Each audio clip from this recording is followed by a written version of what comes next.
सिफारशी नबीला ने जिथे असूल पसंद अखबारां दा नक च दम कीता है, उत्थे ही चंद अखबारां नाल रल के लुट मार दी अन्नी भी पाई हुई है। उन्हां APNS जिहियां बोगस तंजीमां दे नाम निहार ठेकेदारां दा ढिड भरन दे नाल रिश्तेदारियां भी बना लईयां ने। आज तक किसी सूबे के DGPR में कोई खातून नहीं आई, I very big step Punjab करने का। काफ़ी मेरे रूम में जितना इसको पहले किया है वो कम में अच्छा फैसला है। और मेरा भी हम सबसे बहुत पुराने ताल्लुकात हैं। इनके वालिद साहब तो रियासत भी DPR और DGPR रहते हैं।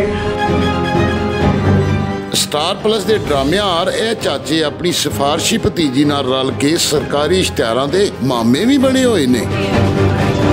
चाचे भतीजी दी इस खेड विच जिहड़ी लुट मार पई हुंदी है, ओहदे उत्ते लूली लंगड़ी निगरान हुकूमत उक्का चुप है ते ब्यूरोक्रेसी ने भी अखां मीटियां होईयां।